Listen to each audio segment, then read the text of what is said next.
"Take off that medal, sir." The words echoed through the courtroom like a challenge, slicing the quiet air in two. Could this demand ignite a townwide uprising? But Arthur Hale, a quiet man in his 60s, a veteran with deep lines etched by both time and honor, didn't flinch. He rose from the jury box, the purple heart pinned proudly to his chest, a silent testament to decades of service. The judge's command might have carried weight in that room, but outside, in the heart of Maple Falls, a different kind of strength was gathering, a strength born of sacrifice, of quiet courage, and the promise that dignity is never surrendered, no matter who's watching. Welcome to Graceful Valor Stories, where tales of compassion and kindness are told. Let's uncover what really happened. The morning sun broke over Maple Falls with a gentle glow, painting the courthouse in warm gold and soft shadows. Daniel Brooks stood at the clerk's desk, shuffling paperwork into neat stacks, his fingers brushing worn manila folders. He'd been here for 3 years now, a young clerk still learning the rhythm of this old building, the way its floors creaked and walls held echoes of so many voices. Outside, the trees blushed red and gold, their leaves catching in the breeze like tiny flags of autumn. Inside, the courthouse came to life in small ways, polished shoes on marble floors, hushed voices trading gossip, the occasional cough breaking the quiet. Daniel watched the people file in one by one, each carrying a story they probably wished was theirs alone. The farmers and storekeepers who filled the rows of pews looked out of place in this room of marble and oak. Daniel's eyes followed them, a man in a checkered shirt clutching his hat, a woman in a navy dress with a look of wary defiance, a boy no older than 17 shifting from foot to foot. They came for jury duty or small claims or something bigger, though none of them seemed to know quite how to act in a place like this. And then he saw the old man, Arthur Hale. The name was written in the day schedule, but seeing him in person was something else entirely. Arthur walked with a slow, deliberate limp, each step measured, each breath calm. He wore his uniform like a second skin jacket, brass buttons gleaming, medals carefully pinned over his heart. But the Purple Heart, it stood out the most, catching the morning light in a quiet blaze of color. Daniel felt something tighten in his chest as Arthur passed, the way the old soldier's shoulders stayed square, the way his chin lifted just a little higher. It wasn't arrogance, it was something older, deeper. Could this veteran's quiet strength shake a town?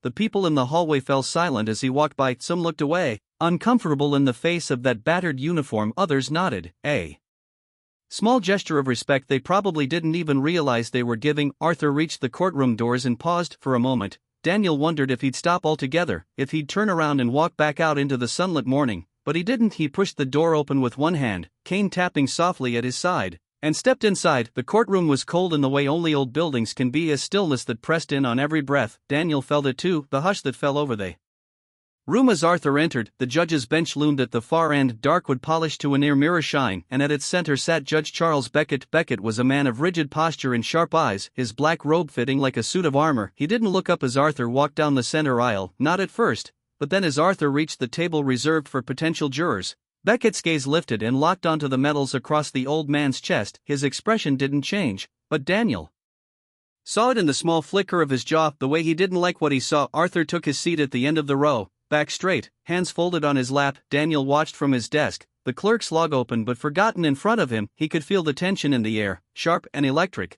as if the room itself was holding its breath. When the time came, Beckett cleared his throat, his voice echoing in the hushed space. "Mr. Hale," he said, each word clipped and precise, "this courtroom maintains strict decorum.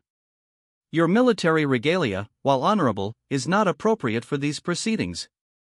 Remove it." The words hung in the air like a challenge. Daniel felt a chill. Though the room was warm enough, Arthur didn't move. He lifted his chin and looked straight at the judge. "With respect, Your Honor," Arthur said quietly, his voice carrying without effort, "this Purple Heart is not a piece of decoration. It is a testament to the men I served beside and to those who never came home." His voice was low, even, but each word felt weighty like a stone dropped into still water. Judge Beckett's eyes narrowed. "This is a court of law, Mr. Hale," he said, his tone growing colder. "We cannot have jurors displaying symbols that might sway opinion or sentiment. Remove it or face contempt." A hush swept through the room. Daniel's heart beat louder in his chest as he watched Arthur draw in a slow breath. The old man's hand moved to the medal, fingers brushing at once like a prayer or a promise. "I wore this in service of the Constitution," Arthur said softly, "and I will not remove it here." His words weren't defiant, but they weren't a request either. They were a line in the sand. Judge Beckett's jaw worked, a muscle in his cheek jumping once, then still. "Very well," he said, voice tight. "Bailiff, remove Mr. Hale from this courtroom and record his refusal." The bailiff stepped forward, hesitation flickering in his eyes. Arthur rose slowly, using his cane to push himself upright. He didn't argue, didn't plead, he just stood, shoulders straight, and let them guide him out. Daniel watched him go, a flicker of something pride maybe sparking in the quiet of his mind. He glanced around the room at the jurors shifting in their seats, at the silence that had taken hold of everyone. In that moment, Daniel knew he'd witnessed something that would not be easily forgotten. Arthur Hale disappeared through the heavy oak doors, leaving behind a hush so thick it seemed to settle into the wood itself. Judge Beckett cleared his throat again, his gavel tapping once, twice to break the spell. Proceed, he said sharply, but no one moved right away. Daniel lowered his head, eyes tracing the open ledger on his desk. His pen hovered, waiting for the next thing to write, but in the quiet, he realized something deeper. This was more than a single morning standoff, it was the start of something neither side could control. Could this act of defiance reshape an entire community? And as he looked up at the door that had closed behind Arthur Hale, Daniel felt the weight of that understanding settle deep in his bones. The day had only just begun, but already, the story had taken root, and it would not be silenced. The doors closed behind Arthur Hale with a final muffled thud. Daniel let out a breath he hadn't known he was holding, his fingers tightening around the edge of his ledger. The courtroom seemed colder now, though nothing had changed except the absence of one old soldier. Judge Beckett resumed the proceedings with the same clipped authority he'd always wielded, but the air in the room felt different. Every shuffle of paper, every cough seemed louder in the silence Arthur had left behind. Daniel saw it in the way people shifted in their seats, the unease that clung to them, the quiet questions no one dared to ask aloud. When the session ended, Daniel packed up his files slowly. Feeling the weight of the morning settle into his shoulders, he stepped into the corridor, the marble floor cool beneath his worn dress shoes. Outside, the world carried on as usual, people talking in low voices, the sun glinting off parked cars, but something had cracked open in that courtroom. Daniel felt it, a small fracture that might spread if given time. He made his way down the steps just in time to see Arthur emerge from the courthouse, flanked by two deputies. They didn't touch him, didn't push him, just walked beside him like silent sentinels. Arthur's head was high, his shoulders back, and for a moment, Daniel thought he looked taller than he had before. He stopped at the bottom of the steps, his eyes sweeping over the small gathering that had already formed. A few bystanders paused mid-conversation, phones clutched in their hands. Some offered a nod of quiet respect, others just watched, curious but silent. Arthur took a breath, the early autumn wind ruffling the edges of his uniform. Then he turned and walked away, each step measured, his cane tapping against the pavement. Daniel stood on the steps and watched him go, a flicker of pride in something else, something close to sorrow stirring in his chest. The story didn't end there. By midday, word had spread through Maple Falls like wildfire, whispers in the diner, muted conversations in the library. A headline on the front page of the Maple Falls Gazette: veteran removed from jury for wearing Purple Heart. Daniel felt the weight of those words each time he saw them. He could almost hear Arthur's voice echoing in the quiet of the courthouse hallways. It wasn't just about one medal or one courtroom, it was about something deeper, something that refused to be ignored. That afternoon, Daniel sat at his desk, head bent over the day's docket. When he heard the soft click of heels on the marble floor, he looked up to see a woman standing there, a reporter's notepad held loosely in one hand. Emily Chen. She wore a simple gray coat and a calm, determined expression that told him she wasn't there by accident. Daniel Brooks, she asked, her voice gentle but direct. He nodded, setting his pen aside. She introduced herself quickly, no preamble, no unnecessary words. I'm writing about what happened this morning, she said quietly. Would you be willing to talk to me? Daniel hesitated, glancing around the office as if the walls themselves might overhear, but something in Emily's eyes told him she was listening, not just recording, and so he nodded. They stepped outside, the autumn breeze carrying the faint scent of wood smoke and fallen leaves. Emily asked careful questions, how Arthur had walked in, what the judge had said, the way the room had gone silent. Daniel answered honestly, each word chosen with care. He watched her jot down notes, her brow furrowed in thought. When she finished, she closed her notebook with a soft snap. Thank you, she said, her voice warm. Stories like this, they matter. Daniel watched her walk away, her coat flaring slightly in the wind. He didn't know what her article would say exactly, but he knew it would carry more weight than the murmurs in the hallway ever could. That evening, as the sun dipped low over Maple Falls, the courthouse steps were empty again, but Daniel could feel the shift in the air, like the town itself was holding its breath, waiting for something more. Across town, in a small house with weathered siding, Arthur sat at the kitchen table, his hands resting on the wood worn smooth by years of use. His daughter Sandra sat across from him, her fingers drumming a nervous rhythm on her coffee mug. Beside her, Malik, her son, leaned forward, his eyes bright with a mixture of worry and determination. Dad, Sandra said softly, her voice catching, why won't you just take the medal off? You know how these people are. You know what they'll do. Arthur looked at her, his gaze steady. Come, they can take me out of that courtroom, he said quietly, but they can't take away what this means. Malik leaned back, exhaling slowly. They're saying crazy things on the radio, Grandpa, calling you a troublemaker, a liar. Arthur's lips twitched, a faint echo of a smile. They can say what they like, he replied. I know it's true. That's enough for me. Sandra reached across the table, her hand closing over his. You've always been stubborn, she murmured, her eyes soft with worry. Arthur's fingers tightened around hers, a silent promise, and I've always known when to stand my ground. That night, as the first stars pricked the sky above Maple Falls, the story kept growing. Emily's article went live on the Gazette's website just after midnight. By morning, it had been shared dozens of times, each new share a small ripple in the quiet pond of this small town, and in the days that followed, the ripples turned to waves. Men and women, some in faded uniforms, some in plain clothes, began arriving at the courthouse steps. They stood in silent rows, medals pinned to their chests, the autumn wind tugging at their jackets and the brims of their hats. Daniel watched them from the window of the clerk's office, each new arrival a testament to something he couldn't quite name. They didn't shout, they didn't demand, they just stood, patient and resolute, their silence louder than any protest could ever be. Each morning, more joined them, an old Marine with a silver star, a young woman in Air Force blues, her hair braided tight beneath her cap, a man who carried nothing but an old battered flag,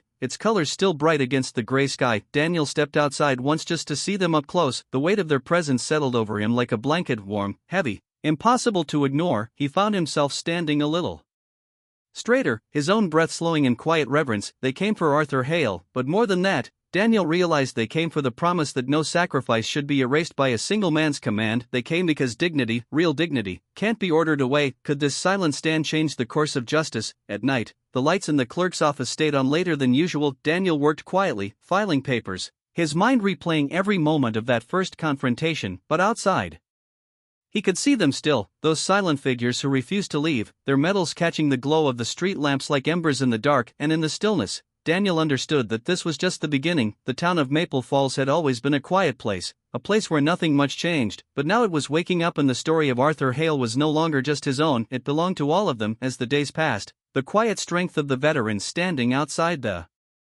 courthouse became impossible to ignore, but so did the undercurrent of something darker. Daniel heard it first in the whispers that slipped between conversations like wine through cracked windows, rumors, accusations that Arthur Hale's record wasn't real, that his medals were nothing more than costume jewelry pinned to an old jacket. Some said he'd never served at all. Daniel watched the way these lies spread, seeping through the town like a slow-moving fog. He saw them written on hastily printed flyers left on benches, heard them spoken in half-finished sentences at the diner. They were careful not to say them too loud, but they said them often enough. Judge Beckett never spoke of it publicly, but Daniel noticed the way his expression hardened whenever Arthur's name was mentioned. He noticed the quiet meetings in Beckett's chambers, the doors closed tight, the murmur of voices behind the thick oak. He saw men in tailored suits slip in and out, their faces set in careful masks. At first, Daniel didn't know what to do with what he was seeing. He wasn't a lawyer, he was just a clerk, but he couldn't pretend he didn't see it, so he watched and he remembered. Arthur's family felt the strain almost immediately. Sandra's job at the local community center was suddenly in question. Her supervisor, a man she'd known for years,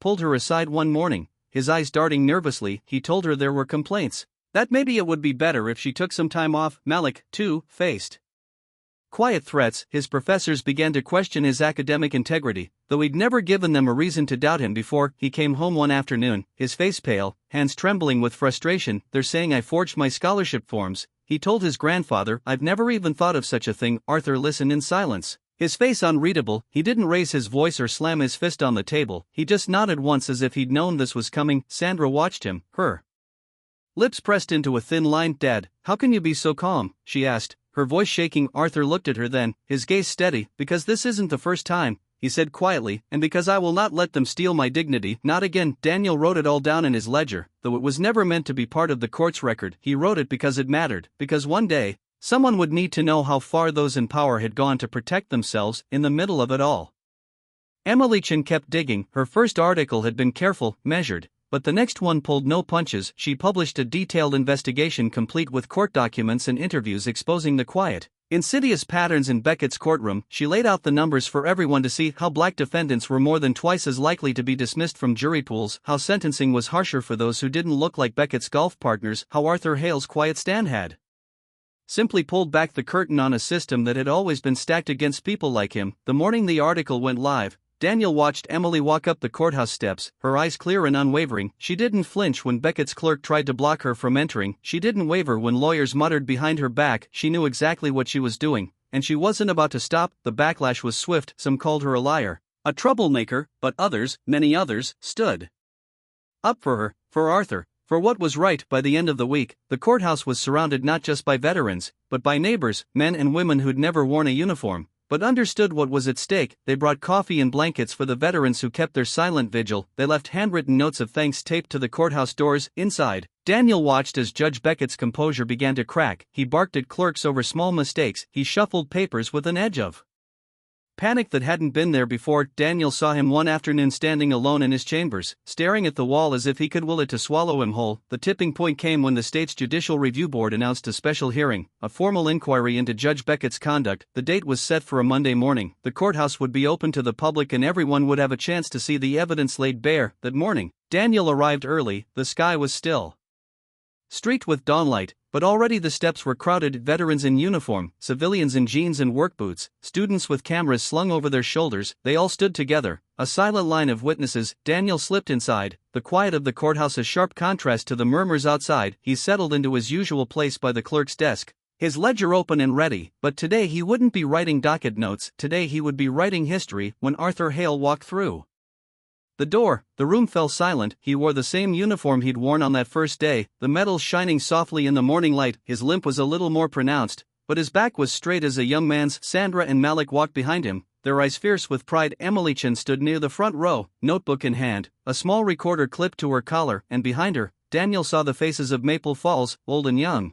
black and white, each one holding its breath. Arthur paused at the threshold, his gaze sweeping the room. Then he walked forward, his cane tapping steadily on the floor. Each step echoed in the quiet, a sound Daniel would remember for the rest of his life. Judge Beckett sat at the bench, flanked by two members of the review board. He looked smaller than Daniel had ever seen him. His eyes flickered once to Arthur, then away. The lead investigator cleared his throat, his voice calm but firm. This hearing is convened to determine whether Judge Charles Beckett has violated the ethical standards of this court, he said. His words were precise, each one cutting through the air like a blade. Arthur took his seat, his shoulders still straight, his expression unshaken. Daniel watched him, a quiet awe building in his chest. He thought of all the times he'd seen men shrink under the weight of power, but not Arthur, not today. As the testimony began, Daniel kept his pen moving, capturing every word. He saw the evidence laid bare, case files, statistics, the quiet testimony of those who had been silenced for too long. And through it all, Arthur sat silent, his eyes never wavering,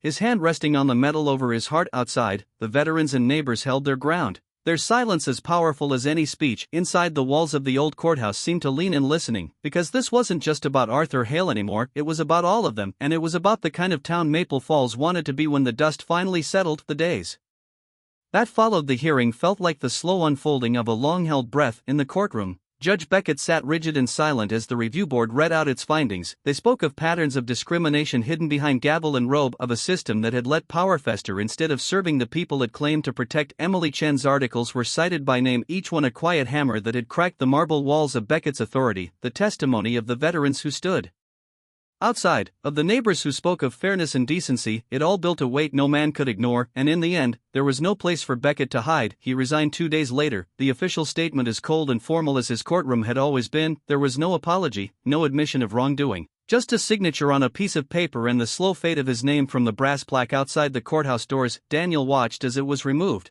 the screws coming loose with an echo that felt almost like a final punctuation mark. A week later, the court issued a statement of its own, an apology, clear and direct. For once, they vacated every contempt charge against Arthur Hale, stripped the record clean as if it had never been written in the first place. They didn't mention the medal or the morning it had all begun, but Daniel knew what it meant. On a bright Saturday morning, the town gathered at Maple Falls Park to honor Arthur. There was no stage, no grand speeches, just a small platform beneath an old oak tree, its leaves turning gold in the autumn light. Daniel stood near the back, his hands tucked into his pockets, watching his neighbors filled the space with quiet reverence. Sandra and Malik were there, standing close beside Arthur, their eyes shining with something beyond relief, something closer to pride. Emily Chen stood off to one side, her notepad closed for once, her expression gentle and unguarded. The veterans lined the edge of the park in crisp lines, medals pinned to their chests, their silence speaking louder than any words. When Arthur stepped forward, the small crowd fell completely still. He wore the same uniform, the same cane tapping against the wooden platform, the purple heart shone softly against his jacket, a single point of color that seemed to gather every eye in the park. The mayor, a kind man with kind eyes, held out a framed certificate, his voice soft but steady. "For your service," he said, his words carrying across the hush, "and for your courage in defending not just a country but the principle that sacrifice is never to be erased or denied." He handed the certificate to Arthur, and for a moment the old man simply stood there looking down at the paper in his hands. Daniel watched as Arthur lifted his head, his voice clear and sure despite the years. "I didn't ask for this," he said quietly, each word as deliberate as the man himself, "but I'm grateful, not for the paper or the words, but for the reminder that when we stand together, no one's dignity has to stand alone." A quiet murmur moved through the crowd like the soft rustle of leaves in the wind. No one clapped, no one cheered, they just stood there breathing in the moment, letting it settle into the bones of the town. When the ceremony ended, Daniel lingered by the edge of the park. He watched Arthur move slowly through the small crowd, shaking hands, trading soft words of thanks. There was no fanfare, no parade, just people one by one, showing him the respect that had always been his. Daniel walked back to the courthouse alone that afternoon, the warm sun at his back. In the quiet of the clerk's office, he sat at his desk and let his eyes wander across the framed photos that lined the wall, black and white images of soldiers and sailors, men and women who had worn the uniform long before Arthur ever did. Their faces were young and proud, their eyes steady even in stillness. He thought of the weight they'd carried, the quiet courage of standing up when it was easier to sit down, the unspoken promise that no matter how the years might try to bury it, dignity would always find a way to rise. Daniel picked up his pen and wrote Arthur's name one last time, not in a ledger or a file, but in a small notebook he kept tucked away in his drawer, a place for stories, not judgments. He wrote it carefully, letting each letter settle into the page like a quiet vow. Outside, the leaves of the old oak tree fluttered in the breeze. The world felt softer, somehow more honest, and in that small stillness, Daniel understood something he'd never been taught in any classroom. There are battles that don't leave scars. You can see fights fought in quiet rooms and silent stares, in the simple act of refusing to let someone else's comfort erase your truth. Arthur Hale had fought that kind of battle, and he had won. The story of it didn't end there, of course. It lived on in the veterans who stood shoulder to shoulder in the cold, in the neighbors who remembered that a man's dignity wasn't something that could be ordered away by a gavel, in the clerk who wrote it all down. Because some stories matter more than any record of fines or judgments. Daniel closed his notebook and set it gently back in the drawer. He leaned back in his chair and let the last light of the afternoon spill across his desk. For a moment, he thought of Arthur's steady gaze, the weight of that purple heart, the quiet certainty of a man who knew what he stood for, and he thought of the words he would carry forward, the lesson that wouldn't fade. There are battles we fight with weapons, and those we fight with words. There are battles that test the body and those that test the soul, and sometimes the hardest ones are the battles no one else sees. Arthur Hale had stood in that courtroom, not to make a speech or demand a spotlight. He had stood because it was right, because the medal on his chest wasn't just his, it belonged to every man and woman who had ever been told to stand down, to be silent, to disappear. As Daniel walked home that evening, the last of the day's light fading into twilight, he carried those words with him. He knew he would carry them for a long time because Arthur's fight had shown them all that dignity is not granted by any court, it is earned, and it is claimed one quiet stand at a time. And in the end, Daniel thought, that's the kind of story worth remembering, that's the kind of story that reminds us who we are and what we owe to one another. A story of an old soldier in a small town, a story of quiet defiance and quiet respect, a story that proved once and for all that some battles never end, but they are always worth fighting. In our darkest moments,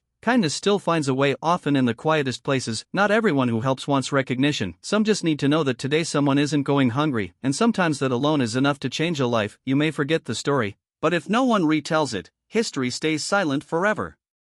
Subscribe to Graceful Valor Stories, where justice is honored, kindness is remembered, and no act of quiet heroism is ever lost.